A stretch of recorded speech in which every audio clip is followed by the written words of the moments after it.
able to start our talkback session. But first off, I would like to introduce myself. I am Irish Jane L. Oliveros from Public Relations Department. And I'm with... And I am Edward Madalan from Marketing Head.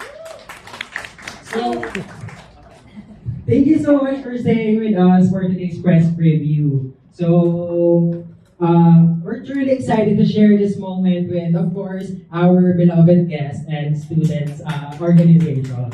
And of course, we would like to acknowledge the presence of our media as well as the influencers, as well as the professors and students that we are here today. And of course, our Sir Toots Tolentino, our family.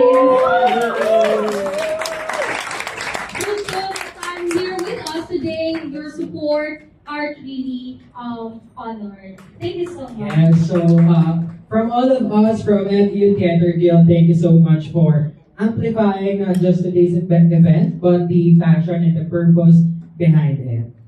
Yes, and now to officially start our talkback session, we'd like to invite two special individuals in our organization to give a few words of gratitude. Okay, first off, let's welcome our company manager, Ms. Diane Andalio. Thank you for your round of applause.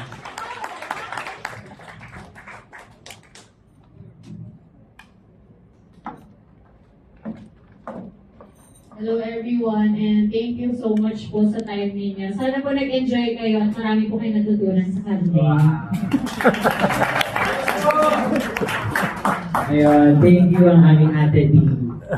Alright, and Next, we'd like to call our artistic head, Mr. Kirstan Orbigoso. Yeah. Redo in our production. So now we can dig in our main point, the talkback session. We've been waiting for the Q&A portion of our talkback sessions. Once again, so we are now opening the floor. Your direct questions to any of our heads as well as to our director, Sir Luis Terania.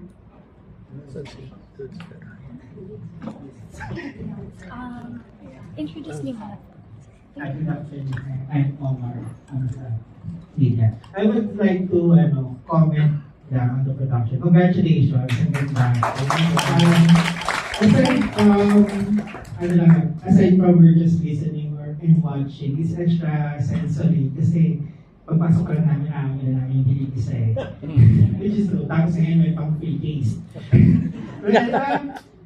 So, I would like to know what is the decision or yung how did you chose the material and yeah.